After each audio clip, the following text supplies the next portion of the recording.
videolõunatund Nõmme raadios. Ja tere maailm, ongi lõunatund Nõmme raadios, siin me olemegi ja kõigepealt olge tänatud kõik, kes te toetate Nõmme raadio tegevust, olgu see teile nii päri või vastukarva, vahet ei ole, tänan teid toetuse eest.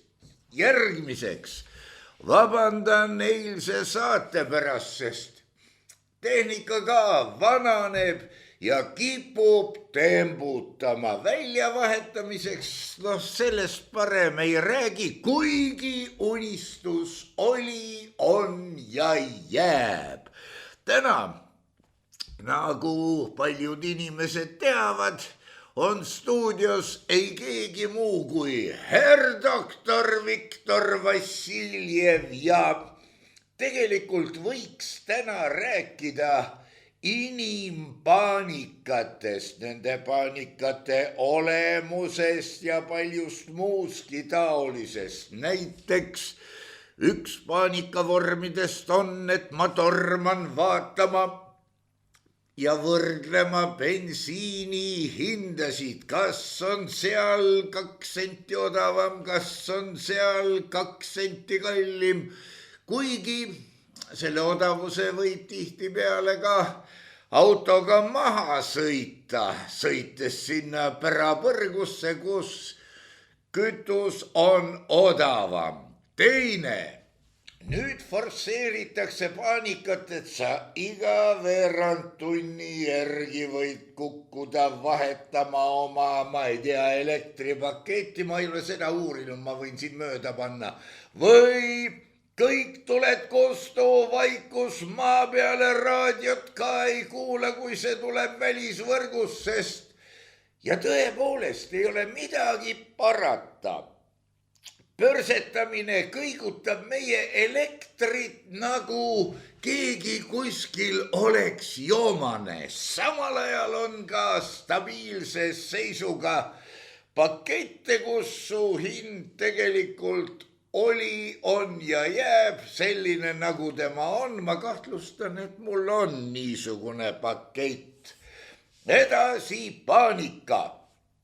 Teen mina lahti hommikul arvuti ekraani ja näen seal, Poola on Venemaa sissetungiks valmis. Saksamaa veel ei ole. Mida nüüd teha? Kirjutada Venemaale, et Poola, dobro požalovaid, aga vot Saksaga oodake natuke või mis see on?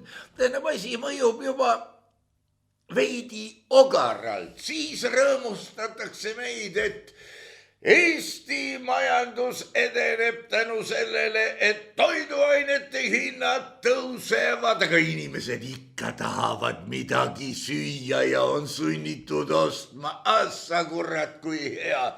Üldse, hea küll, herr doktor Viktor, räägiks nüüd siis sinu kas nüüd vaatevinklist, aga sinu arusaamiste kohaselt, milleks seda kõike vaja on? Kas meil tõesti on nii kuradi igav? Jah, tere, head raadiokuulajad ja videoklippide vaatajad.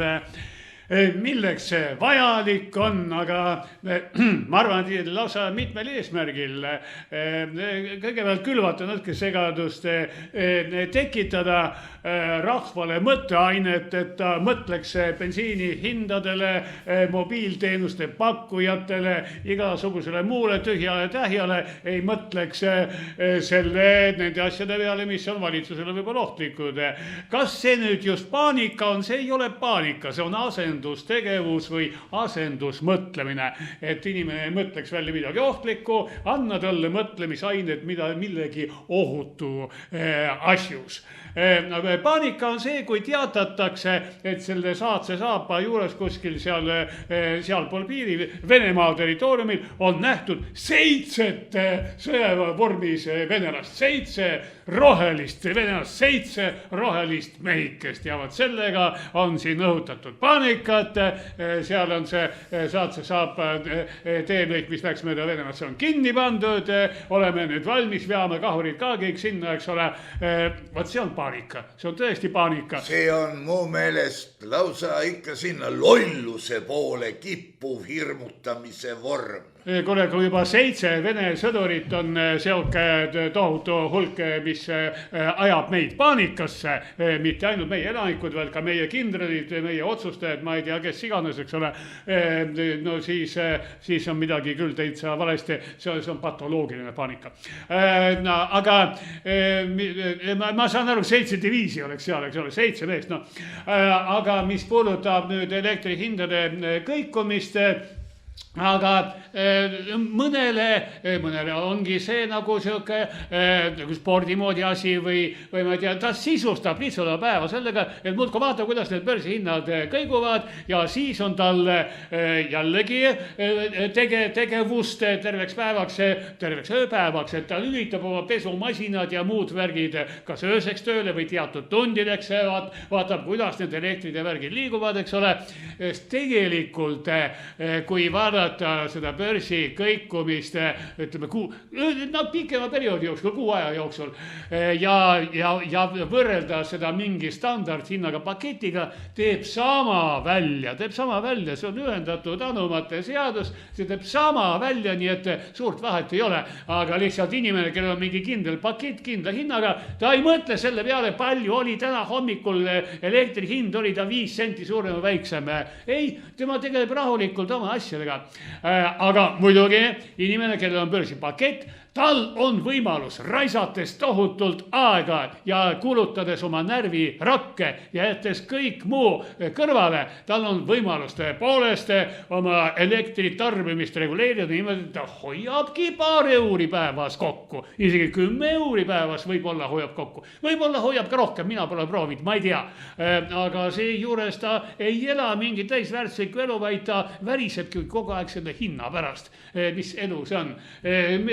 Minu meelest võiks ju rahulikult maksta mingi standardpaketi, eks ole, aga see aeg, mis jääb sul üle, et kui sa ei pea kogu aeg värisedes jälgima börsihindu, see aeg, mis jääb sul üle, kasuta seda mingiks mõistlikuks tegemiseks, mille eest ka võib-olla raha makstakse, pühid tänavaid, ma ei tea, kanna postilaiali, leia endale mingit lisa sissetulekut ja pole sul häda ei kedagist. Aga see on sama nagu need tanklate hinnad, eks ole. Ja muudkui vaatad, et täna jälle tõusid 2 senti, homme langsid 2 senti, siis hakatakse tanklakette süüdistama, et nemad teevad mingit kartelli kokkulepet.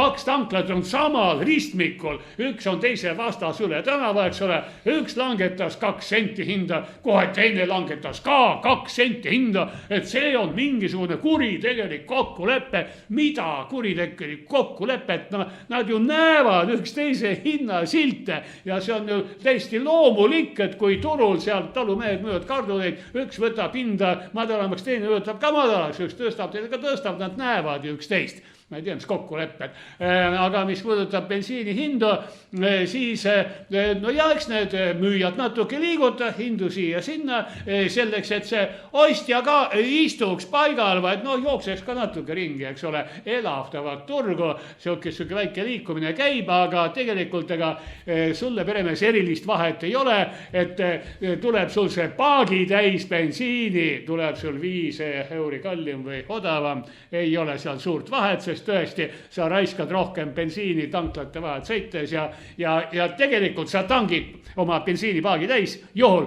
kui sul on vaja kuskile sõita ja ikka asja pärast, ega niisama tühja tähja ei hakka sõitma ja kui sul on vaja asja pärast sõita, no saad sa sinna paar euri odavamalt, paar euri kallimalt, no mis seal vahet, kui sul on vaja sõita, aga kui sõita pole vaja, ära üldse tangi.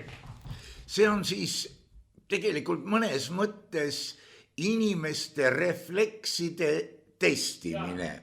Praegu sa esitasid selle osa, mis oleks võinud, oleks pidanud käima inimeste, paljude inimeste ajupoolkerade vahel niimoodi pliks-plaks läbi ja et tekiks oma seisukoht probleemi suhtes.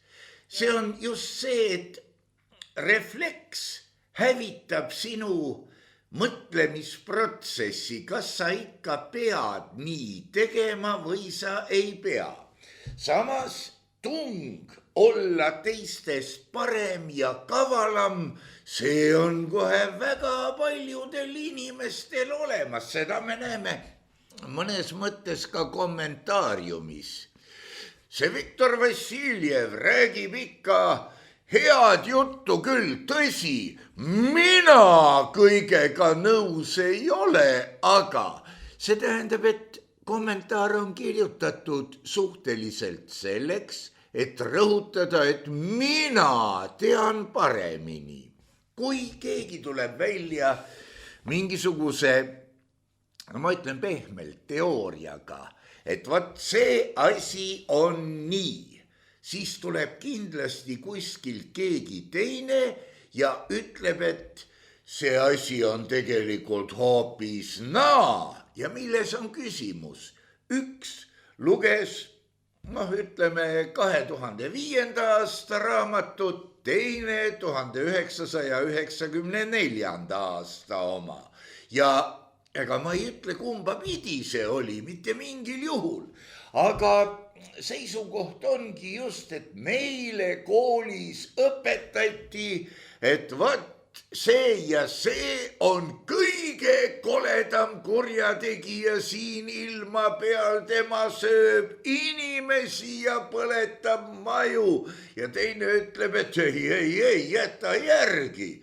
Ma tean kindlalt, mulle õpetati, et tema on meie suur sõber. Temaga võib luurele minna ja isegi luurelt tagasi tulla, sest minekust üksi on nagu vähe.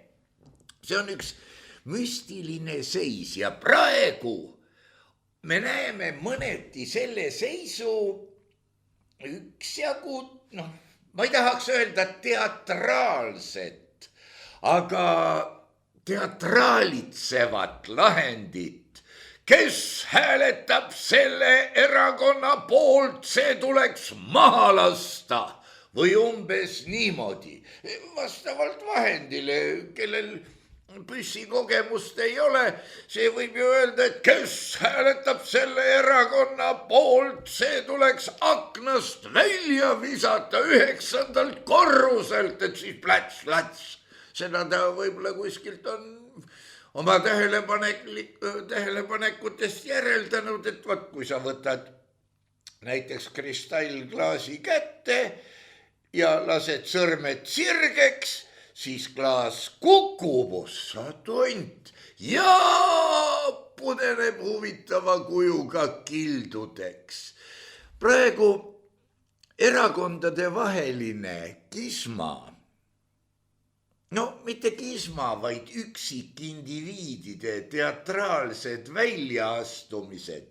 Meid kiusatakse kõige rohkem taga, mina ei saanud seda avaldada. Meil kleebiti plakat teise partei möginaid täis. Meil oli nii, meil oli naa. Ja need on suhteliselt üksikud, aga silma torkavad ilmundused või mis sõnavärdjad selle koha peal peaks kasutama.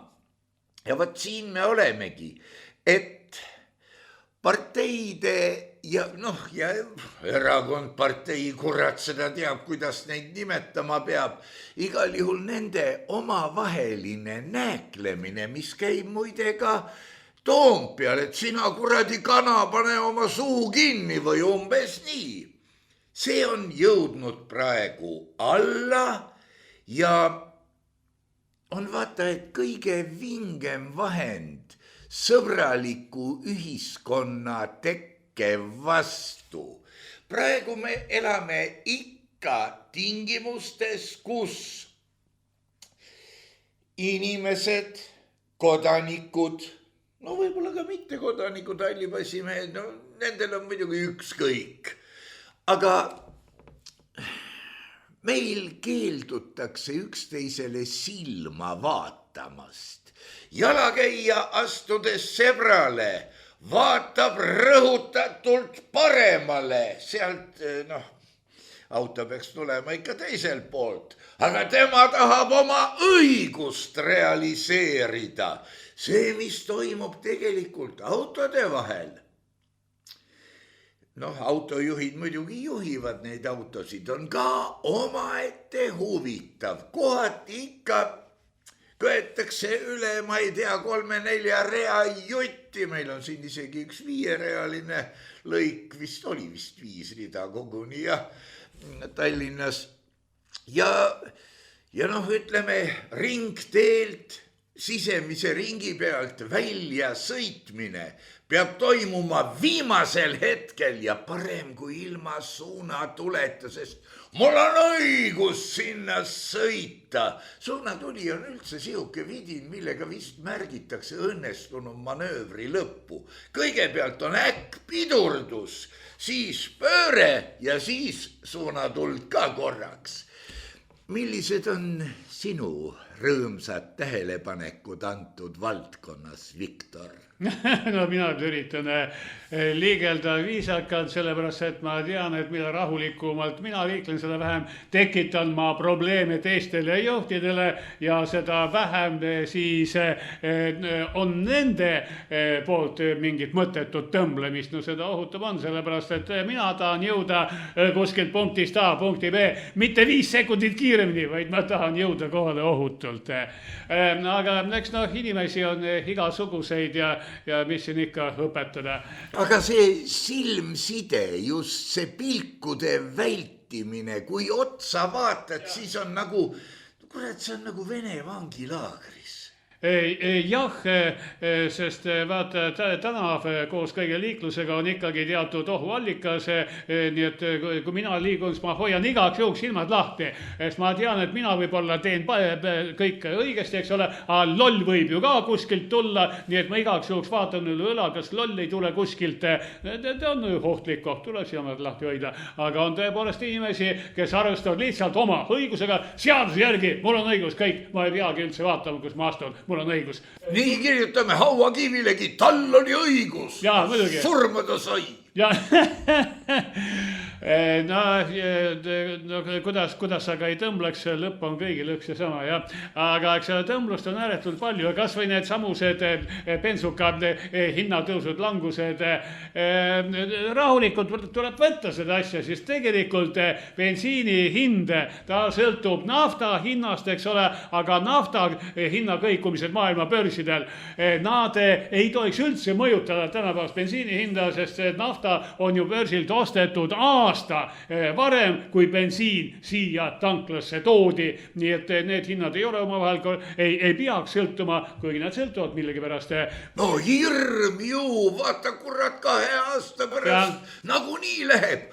Aga ma kraabin praegu kokku, saan rohkem kasumit ja inflatsioon. Võiks siis rahulikumalt krõmps seda süüa. Et mul praegu vaja ei ole, aga ma ostan paagitäie, saan 2 senti odavamalt, eks ole, ostaks 2 paagitäit, aga pole kuskile panna, eks ole.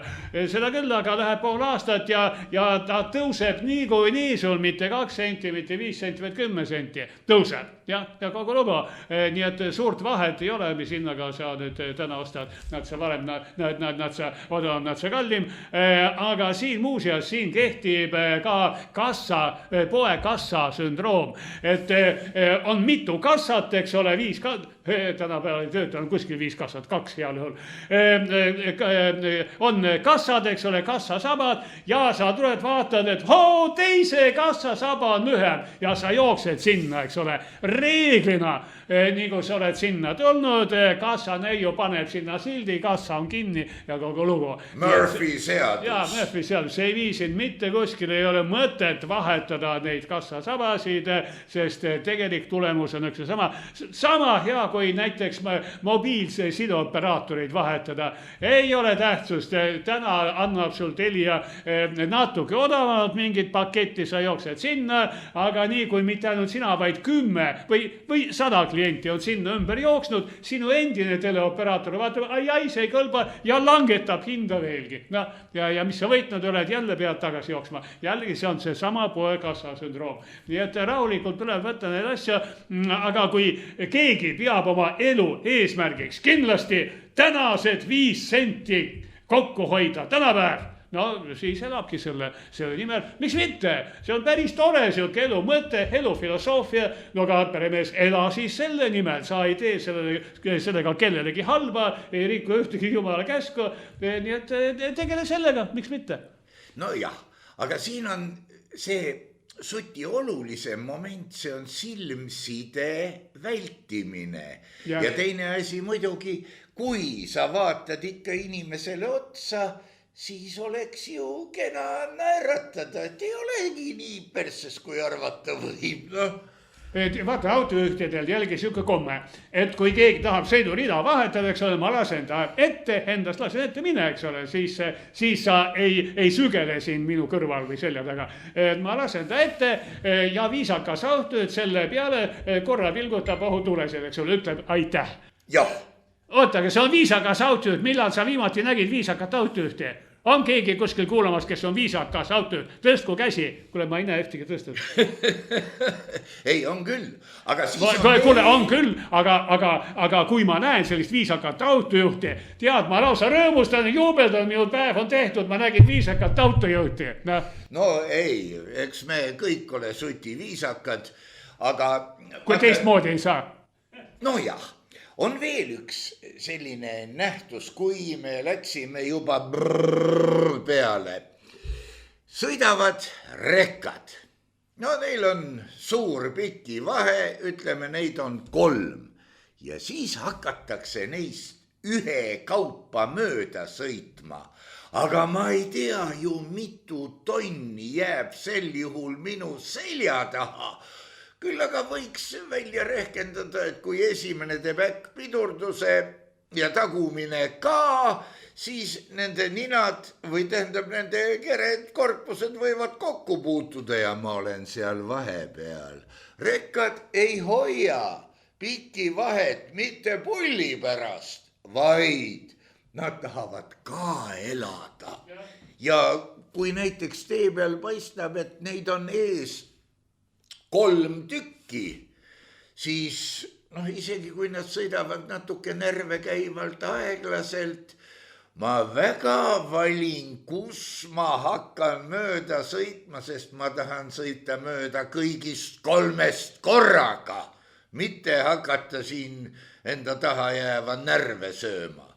Vaata, rekkad, no kõigepealt muidugi nad on kõik omavahel tuttavad ja isegi kui nad üksteist nägupidi ei tea, nad teavad, kes on teise rekkaroolis, nad sõidavad üksteise tuules ja hoiavad niimoodi bensiini või kütust hoiavad kokku, vahetevahel üks laseb teise ette, siis jälle tagumine, kes oli enne ees, hoiab oma kütust natuke kokku ja see on täiesti mõistetav, mida nad teevad. Aga kui sa trügid nende vahele, eks ole, siis üks ei ole enam teise tuules, sa ei võimalda tal kütust kokku hoida, see tolle rekkajuhi tuju ei paranda mitte mingil määral, eks ole, sina sõelud kuskil sügeled seal nende vahel, ei maksa seda teha, vaata, asi on selles, et sina oma sõiduautoroolis, sa võid ju arvata, et sa oled kõva professionaal, ei ole, sa oled asja armastaja, rekkajuht on professionaal ja profid, nemad sõidavad mõistliku kiirusega, rekkad ei veni aeglaselt, ei, nad sõidavad lubatud kiirusega, aga ta teab kogu seda trassi kuni Berliinini välja.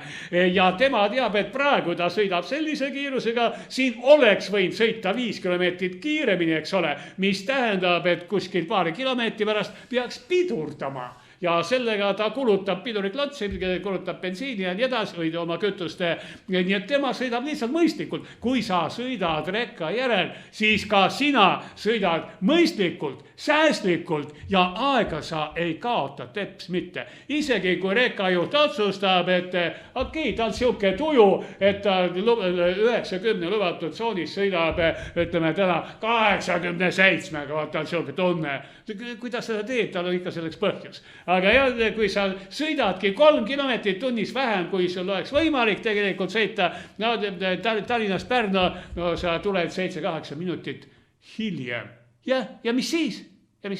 No jah, siis on veel üks huvitav nähtus, mis peaks igale ühele selgeks tegema, mis on joonkiirus ja mis on nurkkiirus. See on kurvis möödumine, mõlemad masinad võivad sõita täpselt 90-ga, aga väliskurvi oma hakkab siis maha jääma.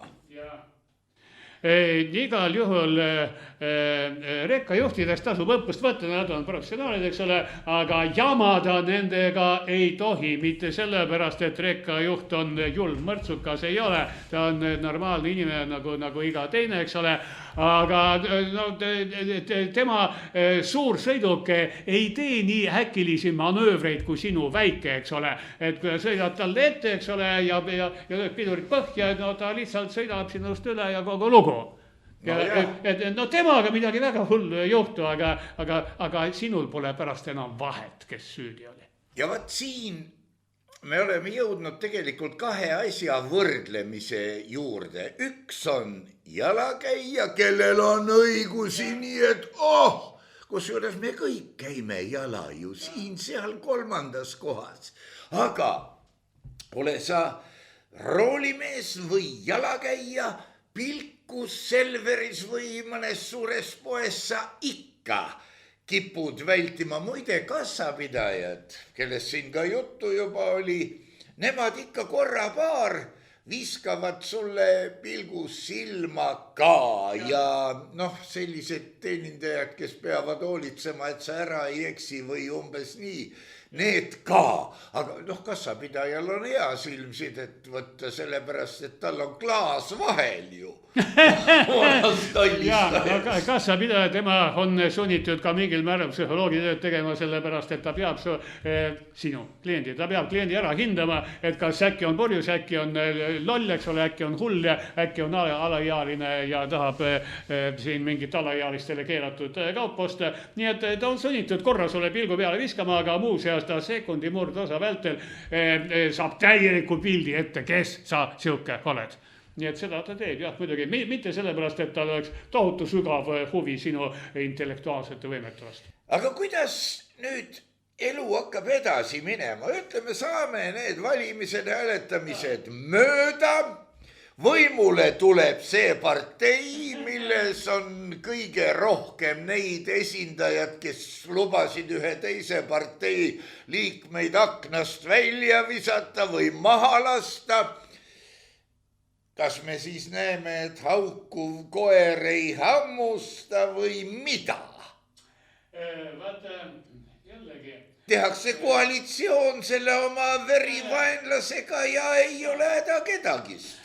No kõigepealt poliitika on mingil määral teater, nii et mina olen seda kõikse professionaalsemat teatrit 12 aastat Riigikogus üleval näinud. Seal on professionaalsed näitajad, eks ole, ja professionaalsed näitajad tähendab seda, et kui teatris mängitakse Roomot ja Juliat või seda samustki Otellot ja Desdemonat, eks ole, kui Mooramaa mees kägistab, eks ole, valge naise ära, siis langeb eesriie ja ei ole niimoodi, et kui eesriie on langenud, siis Mooramaa mees annab talle valgele naisele paar korda vastu lõugu. Ei anna, ei, ta ulatab talle käeks, nad tulevad koos kummardama ja kui nad lähevad puhvetisse ja võtavad väikse konjaki sõbralikult koos. Nad on ju sõbrad, nad on kolleegid ja see löövad Riigikogus täpselt samuti. Suures saalis võib ju vahutada, sõimata, seal kiruda maailma põhja, mida iganes kõike. Pärast minnakse kohvikusse, eks ole, jalutaks koridoris veel kuskil ja räägitakse maast ilmast täiesti normaalset juttu.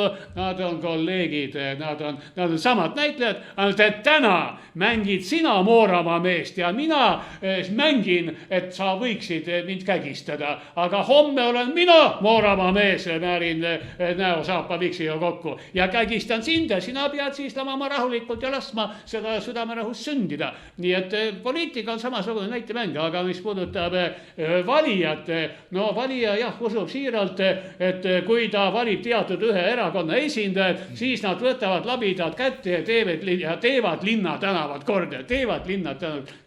korda, ei tee, seda teevad linnavalitsuse või külavalitsuse või mille valitsuse töötajad, kes on palgatöölised lihtsalt, kes teevad igaüks oma professionaalset tööd. Nii et otsustagu poliitiline võim, kuidas iganes, aga töötajad, kes on palgal, nemad hoolitsevad selle eest, et ikkagi torust tuleks vesi ja juhtmeks tuleks elekter.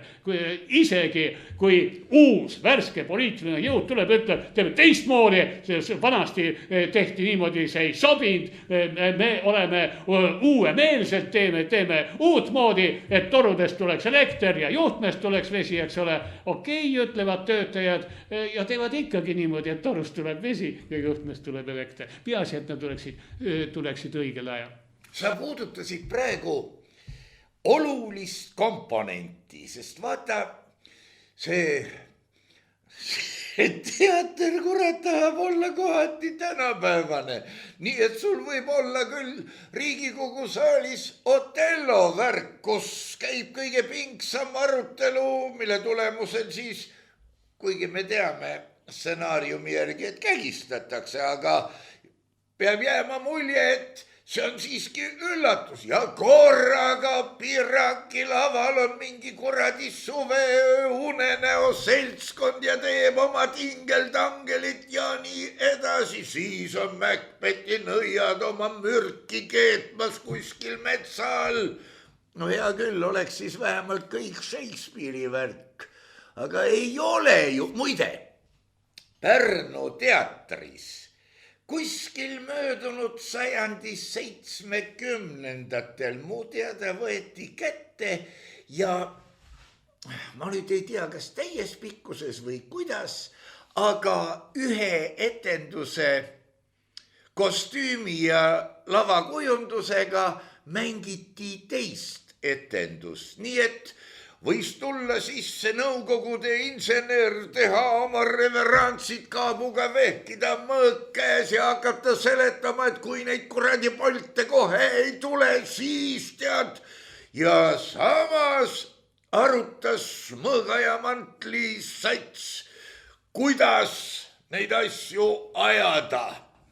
Jah, no vaata, need on jällegi dekoratsioonid, eks ole, nii et võib ehitada ükskõik missugused dekoratsioonid, et mingid oma ideed ellu viia. Aga selles poliitteatris huvitaval kombel näiteks üks partei või erakond, ükskõik kuidas seda kutsuda, siis ütleb, et nemad ongi alati mängivad valget naist, eks ole, keda kägistatakse, nemad ongi valged jõud, teised on mustad.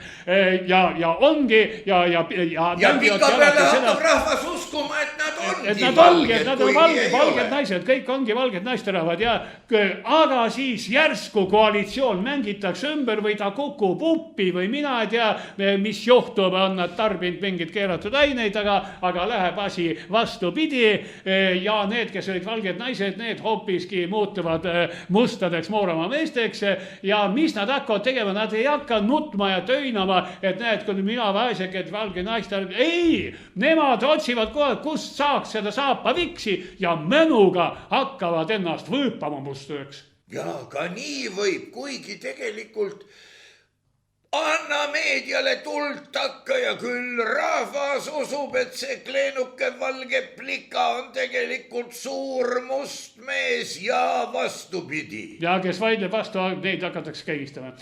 No natuke teen asja arusaadavamaks, ütleme partei X kogu aeg oli opositsioonis ja kogu aeg karjus, et mingisugusele Kuke tänavale, ükskõik mis asulas, ei tohi teha bussipeatust, ei tohi see sinna, mitte mingil juhul, eks ole, koalitsioon rääkis, et teeme sinna. Aga nii kui koalitsioon muutus, need samad, kes karjusid, et ei tee, nad kohe hakkavadki karjuma, et siia Kuke tänavale tuleb kõigile kukkedele bussipeatus. Teeme, see on alati olnud meie tahtmine, meie kindel soov, meie lubadus valijale, sest meie valija vajab seda bussipeatust. Aga teiste erakondade, halbade erakondade, halvad valijad ei vaja seda bussipeatust. Käigu jala. Sa nüüd hakkad jõudma sellesse faasi, et tahaks nagu tsiteerida ühte Soome kirjanikku, kelle tsitaat oleks, et peksa see pasapeade ordu välja. Täies koosseisus tuleb välja vahetada, sest nad on juba kroonilised. Ei, seda küll, aga tähendab, nüüd ma ei teagi, kes on pasapea hordu, sest tundub, et absoluutselt kõik, kes kahe jala peal ringi kakerdavad, sest siin süüdistati Keskerakonda ja nimelt kohe abilinnapea Sveti selles, et ta on kõik see Tallinna lahti kaevanud, eks ole, et liigelda ei ole võimalik, igal pool mingid kraavid, tõkked, ma ei tea, mis asjad, ei oska siin linnas enam ringi käia. Vahetame Keskerakonna välja, eks ole, ja isegi Svet jooksis Keskerakonnast ära kuskile teise erakonda, mina tean, mis ta praegu on, eks ole. Kõik on absoluutselt teistmoodi, välja arvatud Tallinna linna tänavad, mis on lahti kaevatud, mingid tõkked on kuskile seatud, hakkad kuskile sõitma, sa ei tea mitte iialgi, kus on tee sulge, kus on liiklus teistpidi korraldatud. No, ääretult huvitav muidugi, huvitav ja loominguline, aga milles oli süüdi Keskerakond, sotsiaaldemokraadid, Reformierakond, kuule, tekib siuke ohtlik mõte, et järsku ei olnudki selles süüdi ei Keskerakond, Reformierakond, ei sotsiaaldemokraadid, Isamaa, aga kuna ükski nendest selle jamaga hakkama ei saanud, siis järelikult mannetud ja jõuetud on nad ühtemoodi kõik. Jah. Aga keda siis valida? Küll, aga siin on, vaata selle lahti kaevamisega on see kuradi viga, et pannakse liiklust takistavad või keelavad märgid üles ja nii tema jääb nädalateks. Sest ma ei tea, kuidas seda plaani tehakse, aga kõigepealt peaks üle lugema, mitu poissi labidatega meil on ja alles siis alustama, et teeme ühe asja niks-naks valmis, nii nagu Jaapanis. Hiigelmaavärina tulemused või ma ei tea, mis asjad on kibekähku tehtud ja probleemi pole. Meil võtaks see aega ikka aastaid. Kuule, mina nägin kuskil, see oli Jaapanis kindlasti mitte, kuskil Euroopas, nägin, kuidas pandi suur toru tänaval, eks ole. Tänav oli lahti kaevatud 10-meetrine lõik ja 10-meetrise lõigu kaupa pandi seda toru. Siis aeti jälle 10 meetrit kinni ja järgmine 10 meetrit kaevati lahti. Tervet tänavat ei olnud vaja kinni panna. Aga eks neid tehnoloogiaid on igasuguseid, aga paraku, kui ise liigud Tallinnast näiteks, enamasti Tallinnast liigud ringi, siis hakkab küll silma, et neid teed tekkeid on väga palju ja isegi mingid ekskavaatorid, koopad, isegi buldooserid seisavad, aga et keegi töötaks, seda näeb ka vahetevahel, aga mitte igal pool. Jaa, nii on seda, see on niisugune pilt, et kui natukene jälgida, siis saab selgeks, aga muidugi tead sa, meie oleme nõukaajal elanud inimesed ja andke mulle andeks ja kapo ära karista mind selle eest, aga mina mäletan, et nõukaajal tehti teetöid ka öösiti. No jaa, aga meil on praegu see idanev tööseadus ei luba, ei luba, sellepärast, et kui öösel tehakse tööd, tuleb maksta üle tunde ja nendest tuleb maksta 1,5 koefitsiendiga 1,5, eks ole, siis läheb see teedeehitusfirma pankrotti ja see ei kõlba mitte kuskile eraäri huvidele, ei tohi liiga teha. Tähendab, viga on kuskil siiski sügavamal kui teetöödes, eks ole. Ma ei tea, võib-olla on viga selles, et kuule, aga samamoodi näiteks hea politsei, kes paneb kuskile üles märgi, kus on kiiruse piirang, selle märgi taha paneb siis 3 hargi peale kaamera, eks ole, ja trahvib sind. Nende töö on trahvida, minu töö on sõita, kõik on normaalne, nii peabki. Minu töö on liigelda mööda linna tänavaid selleks, et jõuda punktist A punkti B, kas oma töö kohta näiteks või minu tagasihoidlik isik pensionärina Sotsiaalkindlustusametisse või veel kuskil asja pinsil ei saa küsima, eks ole. Mul on vaja sõita, aga nemad teevad teeremonti. No mis siis? No mina sõidan siis mööda, sõidan teist kauda. No jään hiljaks. Kui mina jään kuskile hiljaks, mitte midagi ei juhtu. Ja, see ongi nüüd erinevad komponendid samas. Meie selle asja tegemisega midagi muuta ei saa, sest see on meil traditsioon. Kuule, aga me ei saa kliimat ka muuta. Jaa. Ja siis meie peame võtma, no näiteks tervishoius kasutusele Ameerika maa mudeli. See liigutab kõige rohkem raha. Jah, seda küll. Aga vaata Ameerika mudel, jaa, ta on nagu tohutu suur vedur, eks ole, kes liigutab raha, aga see tuleb ka kütta rahaga, eks ole. Nii et kütta tuleb raha sinna labidaga, aga kui sa selle suure Ameerika veduri paned meie trammirööbastele, eks ole, ta ei liigu mitte kuskile ja meil pole seda kütteks vaja minevat raha labidaga võtta, et seda kütta. Nii et see Ameerika vedur, Ameerika tervishoiuvedur, ta meil eriti ei liigu. No jah. Need nõuab tohutult tööd ja vaeva, et seda paar meetrit liigutada, aga kasu on sellest vähe. No meil on selle eest vanast ajast vanematel meestel vähemalt see tervishoiumudel, et prosit. Jah, eks ta mingi aeg aitab, jah, aga jällegi, aga kui kaua ta peab aitama, tead, siia stuudiosse sõites, ma ei tea, mitte sinu peale mõeldes ja mitte meie kuulajate peale mõeldes, aga millegi pärast tekkis siuke mõte, aga milleks inimene elab ja mis on eesmärk ja kui kaua see inimene peab elama, eks ole. Ja kui see elu nii-öelda lõpp-punkt, no on ju teada, see on vaieldamatu aktsioom, et elu lõpus sureb ju inimene ära ja kui keegi arvab, et teistmoodi või, eks ole, no tõesti, ma tahaks vaadata. Siis, aga oot, rahvas, aga kuhu meil kiiret? Ja, see kuhu kiiret, muide, sellega ma puutusin ise, käisin hiljaaegu tohtri juures kokku lepitud, et saame poole aasta pärast kokku. Mõne koha pealt sõnapidaja mees jääb, teine veel ootama ja siis ütlesin ka, et noh, ega siis millessegi peab ju surema ka ja kaua siis ikka. Ja õde ütles kõrvalt, et no ei ole vaja kiirustada. See on väga ilusti öeldud, jah. Ja näed, nüüd sina, Viktor Vassiljev, herr doktor, kes sa oled mulle korduvalt seletanud, et elu mõte on protsessis eneses. Sõidad siia minu juurde, minu peale ei mõtlegi, vaid mõtled, et aga no milleks seda jama vaja on ja sul on väga õigus. Tõepoolest, milleks seda jama vaja on? Muidugi sellest tuleb suhtuda kui paratamatusesse, kui niimoodi on hakanud minema, las läheb. Ja sina ütled, et letaalne lõpp, see on vääramatu, no nagu saatusel kombeks. Ja siis tuleb keegi ja ütleb, ei, tegelikult elu pärast surma, mis on niisugune nonsenss juba ütlemises, on olemas. Ja siis tema kohta öeldakse, et udu-uurija, lamemaalane, mine. Aga teised, kes ütlevad, et ja siis kutsutakse sind taevariiki ja sa elad seal igavesti, mis on ka küllalt kole perspektiiv. Üks nendest on, nii-öelda avalik õiguslik, et kui sa sured siin ära, siis seal elad edasi. Teine on No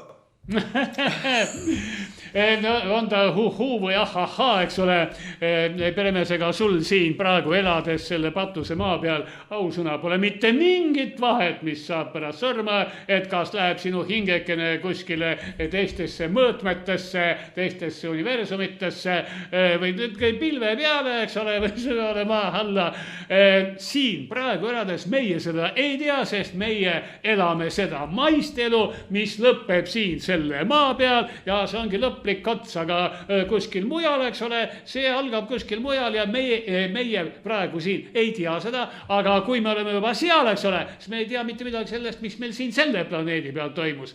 Aga ühte ma võin sulle kinnitada, et need aatomid, millest koosneb sinu keha, millest koosnevad molekulid, valgud, organid, nii edasi, kõik koosnevad aatomitest, aatomid on surematud ja kui sinu maine keha kas vahju või mulla alla või kuhu visatakse mulks vette, kuhu iganes. Need aatomid jooksevad laiali, eks ole, aga nad satuvad mulda, nendest paneb loodus kokku jällegi mingid rohujuured, murul libled, kastani puu, linnukese oksa peal, ussikese, muti, kes sööb selle ussikese ära, aga lõppkokkuvõttes võib olla isegi inimese, võib olla väga hea, aga võib olla ka rahvusvahelise kurjategija. Aga need aatomid on surematud. Ja, meil on suletud ökosüsteem ja ega siit suuremat välja ei lähe. Sellest on universumist mitte. Kaks mingisugust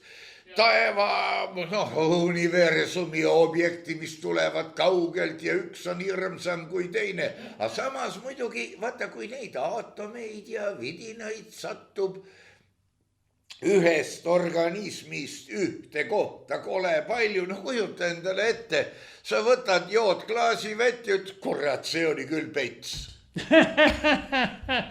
Ja äratundmisrõõm, jah. Pets, vees ma petsi ära ei tunne, eks, aga ühes, ütleme, tublis söömus viinas küll, jah. See oli pets, jah. Iseenesest viin, nagu ma aru saan, tead, ma võin praegu panna rängalt mööda, sa oled haritud inimene ja nende ainetega rohkem kokku puutunud, ma mõtlen teoorias ja nii edasi. Kas seda mitte tinglikult selle väljakuulutamise kuupäev ei olnud mitte 10. oktoober 1703. Et siis keegi munk tuli ja ütles, et see on üks hea asi, sellega saab tead haavad panna niimoodi, et ei mädane ja hakkavad paranema. Ja keegi arvas, et kui mul on maohaavad siis ja avastas, et oi, päris hea hakkas.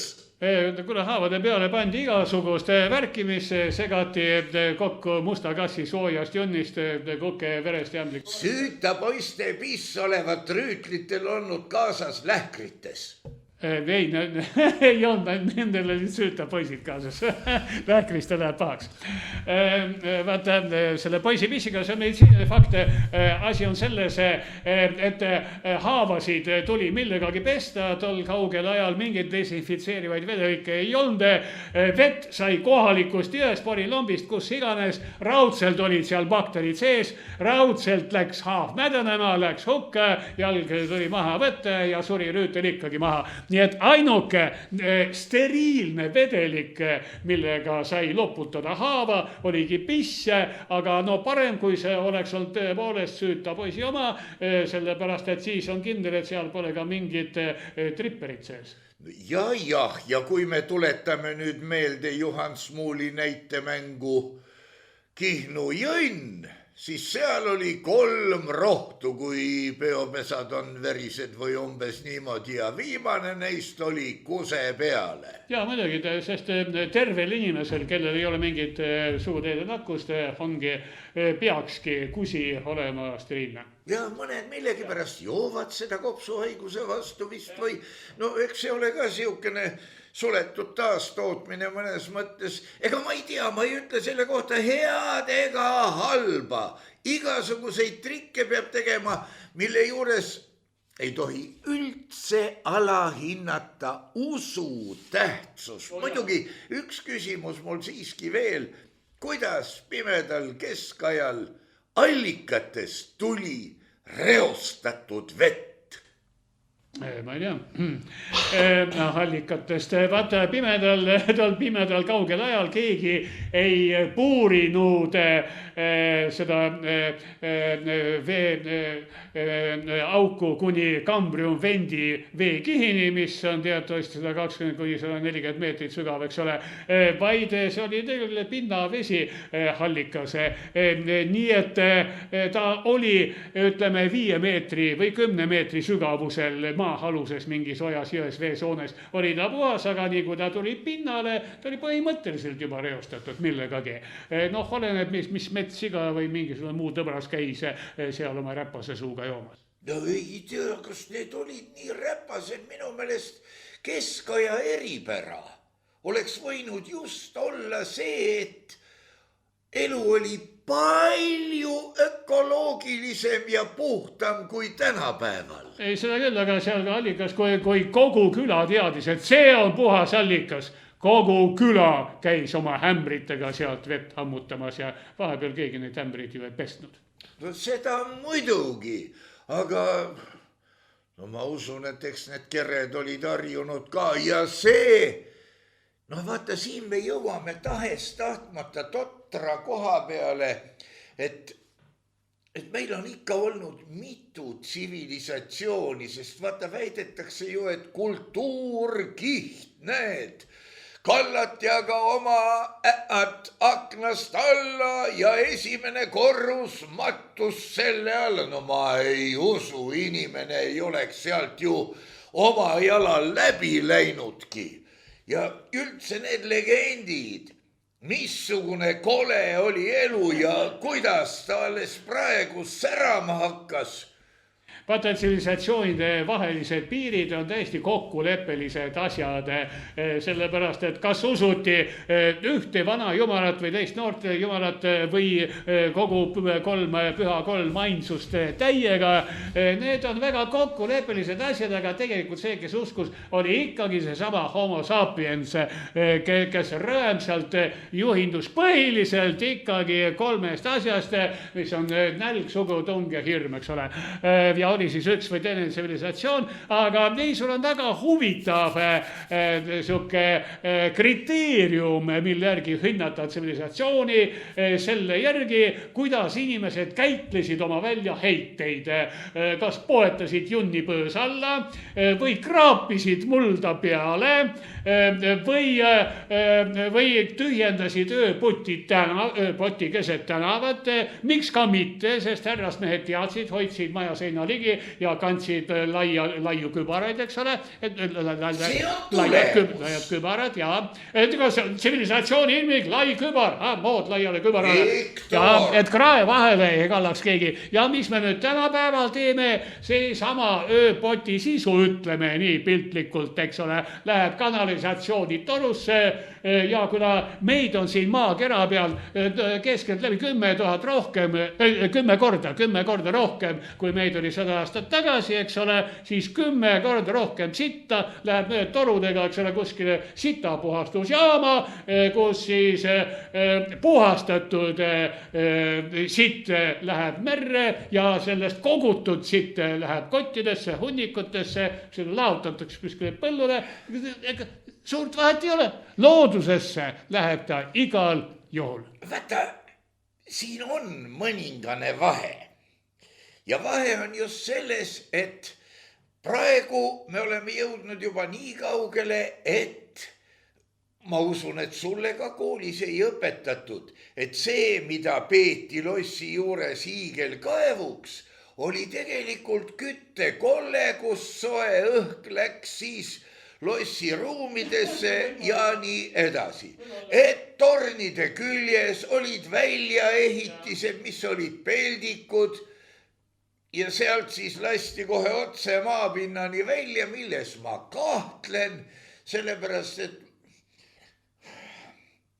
põhimõtteliselt siis ühe lossi omanik ütleb, et sinu loss on nii täis situtud seintega, et see peab olema mitu põlve vana. No ma ei usu, siin peab olemas või sinu lai kübar, et kallatakse aknast välja. No ei kallata, nikerdustega mingisugused paneelid, plaadid seina peal ja siis sa valad välja. No ei vala. Seal pidi olema mingisugune väga vastik tsivilisatsioonide nihe, et tulid peale need, kes ei osanud üldse sellistes majades elada.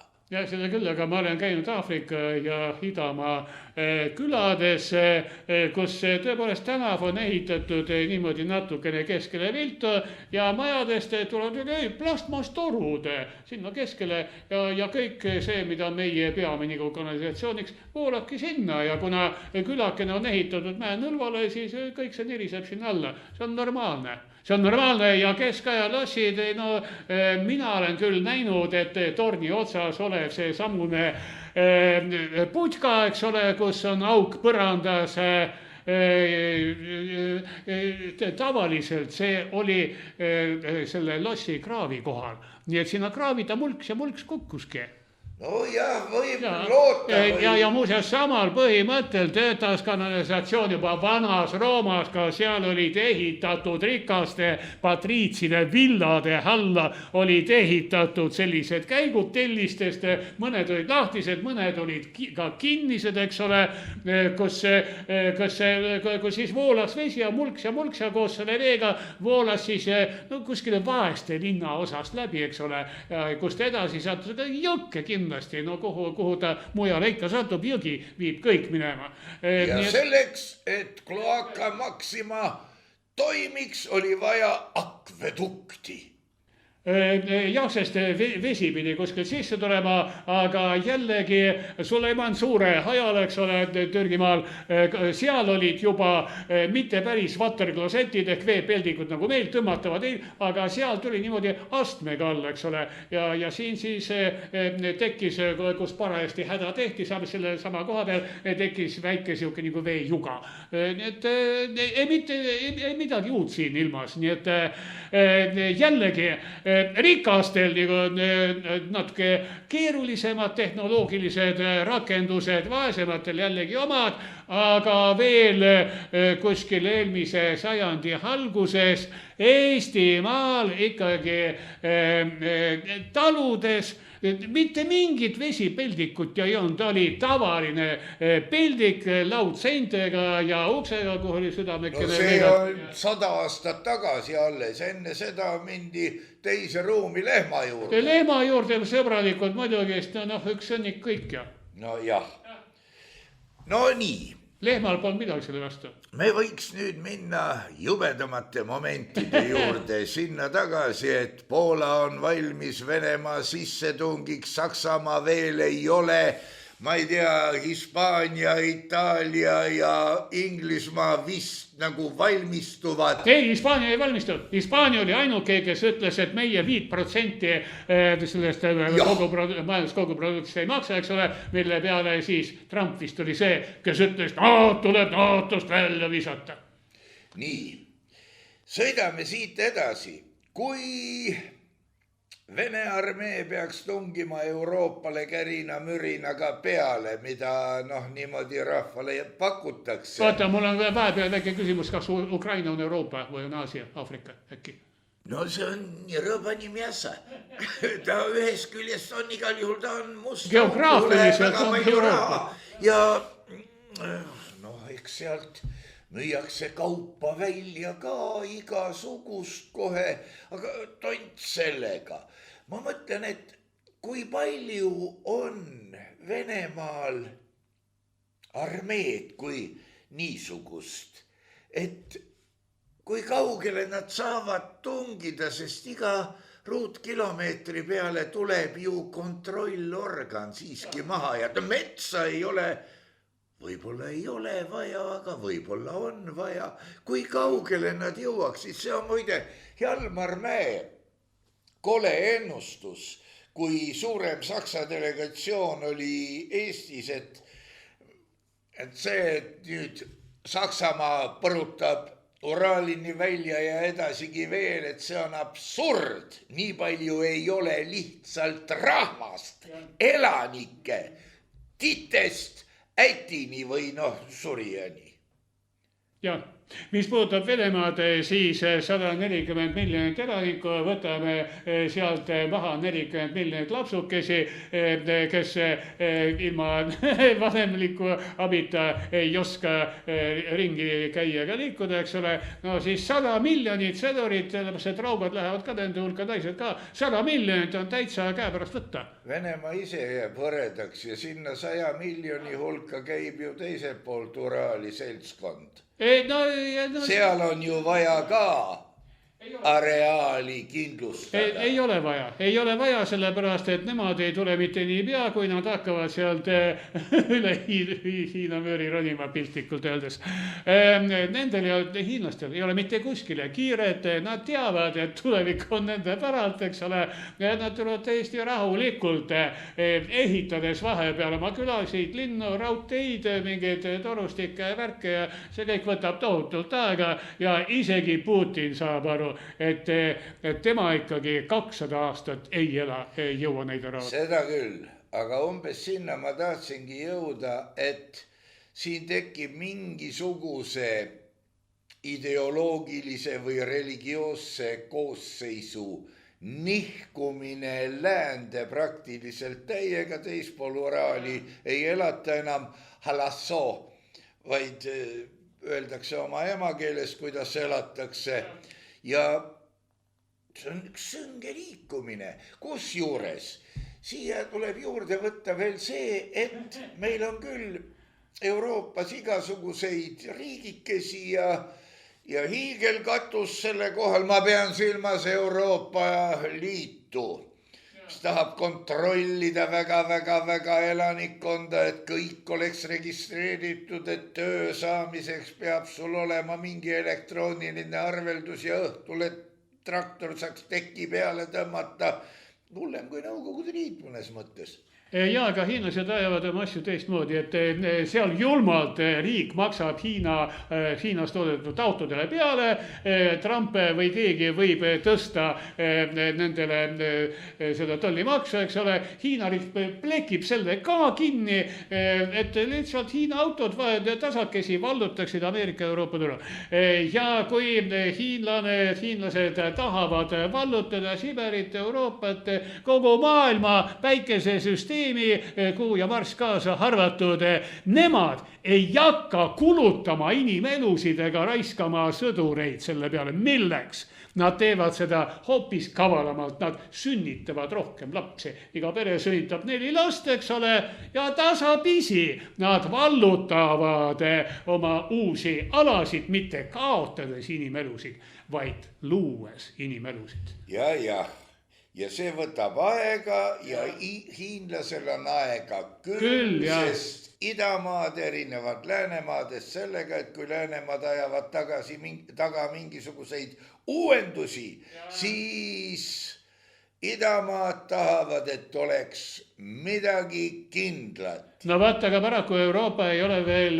Nad peaksid ju aru saama, mis asi on sündimuskordaja, et sul peaks olema 2,1 last peres, eks ole, et sa vähemalt säiliksid mingil määral siin selle maamuna peal. Midagi selle jaoks ei tehta. Putin on sellest aru saanud.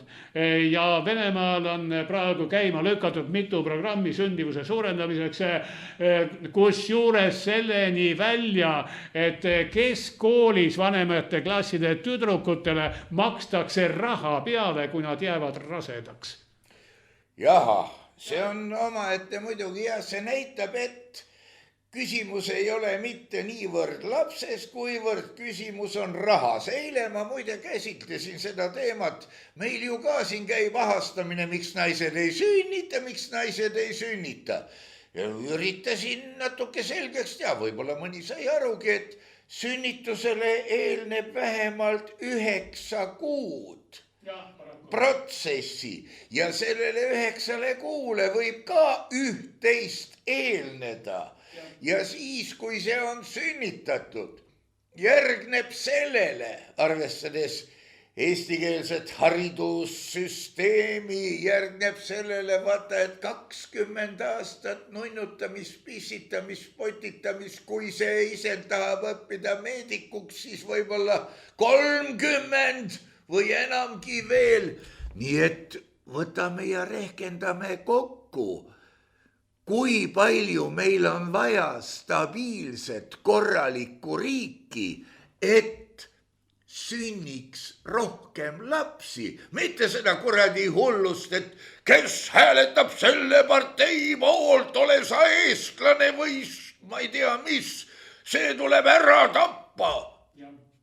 Nii et ma ütleks, et perekond kus on, mis see meil kordaja praegu on, 1,36 last, eks ole, tuleb kuulutada Eesti riigi vaenlasteks, sellepärast et nemad tegutsevad ikkagi meie põhiseaduse preambuli vastu. Amicus meus, Eesti riigis on igal inimesel vaenlasi kuhjaga, sest kõik ülejäänud inimesed on ju tema vaenlased. See on, no ühest küljest, see on sektantlus, kus sinu pea on sekti juht oma kinnismõtetega ja keha pimesi täidab neid lolle mõtteid. Teisest küljest moodustuvad kooslused, kus on, nagu ma aru saan, suur kari, kaunis juhme inimesi, kes ütlevad, et juht teab, mina usun, et juht teab ja siis... ja kõik lõpeb sellega, et 4 aasta pärast hiljemalt nad valivad uue juhi, kes teadis midagi hoopis muud. Jah, noh einmal. Oi, kuidas seda öelda. Aga ole sa tänatud, herr doktor Viktor Vassiljev. Ma usun, ma olen veendunud, et mitmed inimesed noppisid siit enda jaoks hulga killukesi ja veel rohkem on neid, kes ütlevad, et no ma olen temaga üldiselt nõus, aga päris paljud asjad mulle ei sobi, ükskõik. Ja olge tänatud kõik Nõmme raadio toetajad. Reageerige, kirjutage meile, sest need kirjatükid, need mõtteavaldused, isegi kui ma ei ütle, et vaat see, millest ma täna räägin, on pärit sellest kirjast, mis ma ei hakka andma hinnangut kirjale. Me mõlemad siin herr doktoriga ja minu pärast Gräziniga või Andres Raidiga me kasutame ju teie mõtteid, et natukene avardada seda maailmapilti, mis muidu kipub ikka kitsaks minema küll ja see tuleb ka seal maha tappa. Ja head kuulajad, kui teile tundus, et me leppisime Margusega kokku, et maakera on kandiline, see tähendab ainult seda, et teie kõik oma kodudes olete nüüd raudpoolt kindlad, et ta on ikkagi ümmargune ja teil on õigus. Ja olge tänatud toetajad ja meie püha sõda läheb edasi.